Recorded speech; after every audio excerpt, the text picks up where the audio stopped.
আমি এখানে কতগুলো কাকরোল নিয়ে এসেছি। এই কাকরোল দিয়ে আমি আজকে একটা অন্যরকম রেসিপি আপনাদের সামনে নিয়ে এসেছি, যেটা এখন অত্যন্ত ট্রেন্ডি তো বটেই, তারপরেও এটা খুব সুস্বাদু একটা রেসিপি। দেখুন, প্রথমে কাকরোলের আমি এরকম মাথার দিক এবং পেছনের এই যে ডাটিটা রয়েছে, এই পেছনের দিকগুলো আমি পরিচ্ছন্ন করে প্রথমে এরকমভাবে ছাড়িয়ে নেব এবং তারপরে এটার এই যে গায়ের যে এই যে খড়খড়ে অংশগুলো আছে, এই খড়খড়ে যে দানা দানা যুক্ত বা কাটা কাটা যুক্ত, এই কাটা কাটা যুক্ত অংশকে যতটা সম্ভব আমি এরকমভাবে এটা পরিষ্কার করে। নমস্কার, আমি পারমিতার পাকঘরে আপনাদের সবাইকে স্বাগত। দেখুন, এই যে এটা ছাড়িয়ে নেবার পরে আমি এরকম মাঝখান দিয়ে এগুলোকে এরকমভাবে জাস্ট কেটে নিচ্ছি। আজকে যে রেসিপিটা আপনাদের কাছে নিয়ে এসেছি, সেই রেসিপিটার নাম হচ্ছে পুরভরা কাকরোল।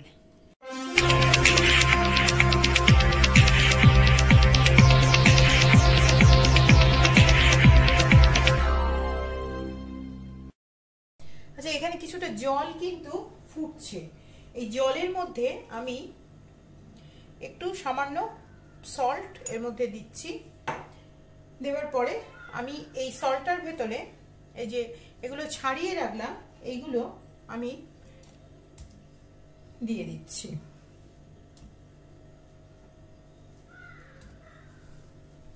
এটা দেবার পরে এটা মিনিট 10 মতন খুব ভালো করে এটা সেদ্ধ করতে হবে।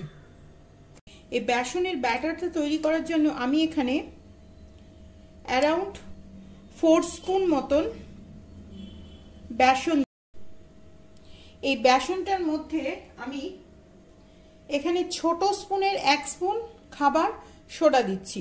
এই খাবারটাতে খাবার সোডার পরিমাণটা একটু বেশি লাগবে, আর তার সাথে দিচ্ছি আন্দাজ মতন সল্ট। আপনারা আপনাদের টেস্ট মতন দেবেন, আমি আমার টেস্ট মতন কিন্তু এর ভেতরে সল্টটা দিলাম।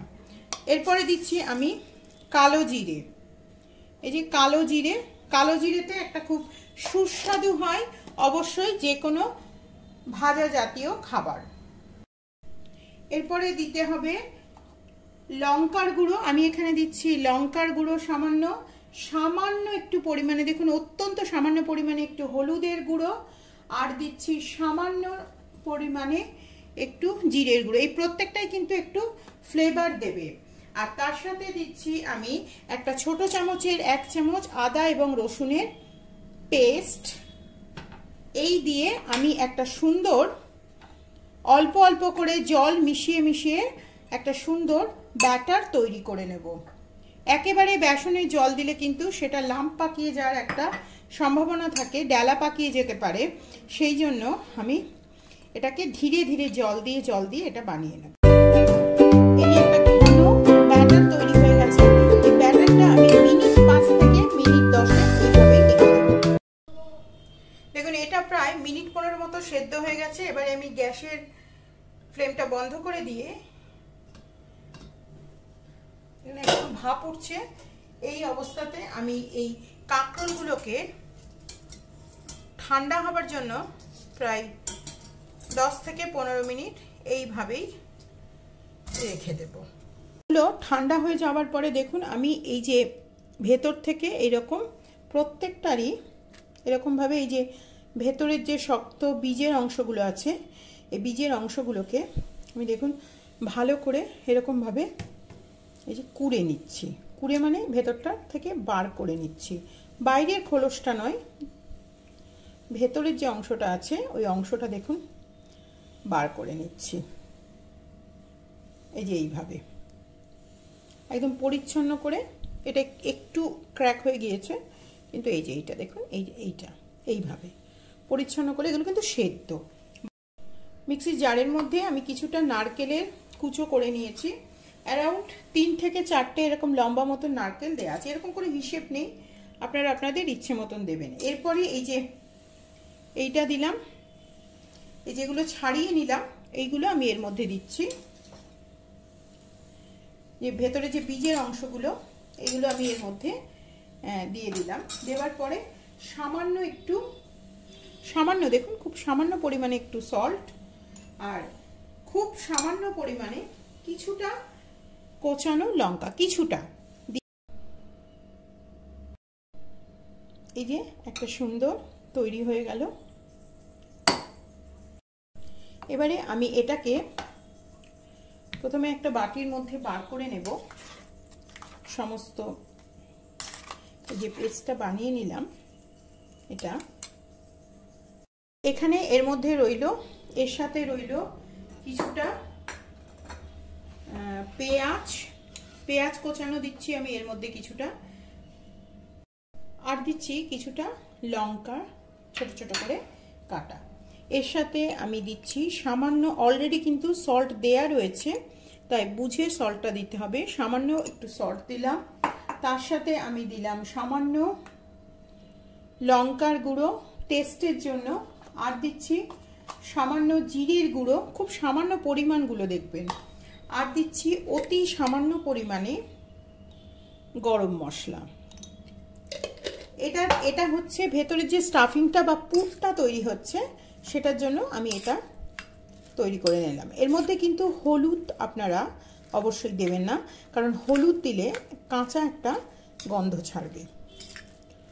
এই হয়ে গেল পুরটা তৈরি। এবারে আমি এই যে একটা এরকম নিয়ে এর ভেতরে এগুলোকে জাস্ট এইভাবে ধরে স্টাফ করে দেব। এই যে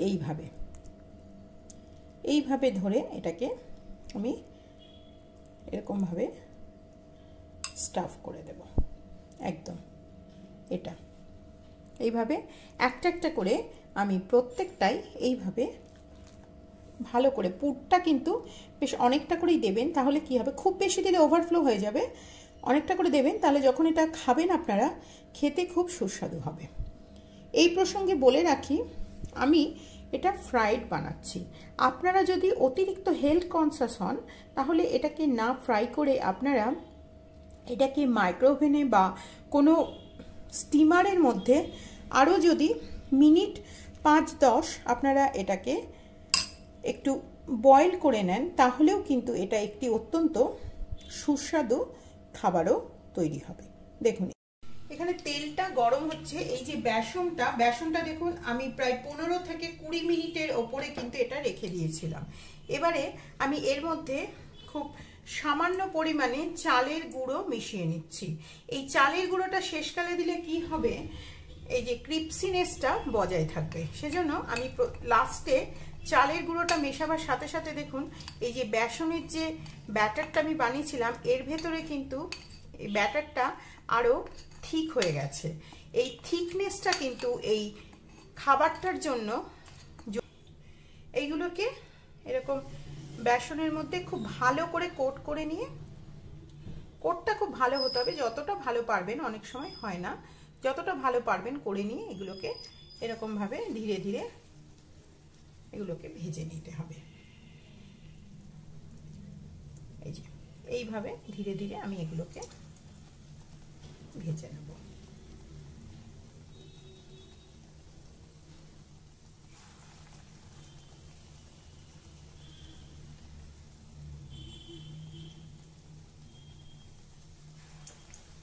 এইভাবে আমি প্রত্যেকটা ধীরে ধীরে এগুলোকে ভেজে নেব।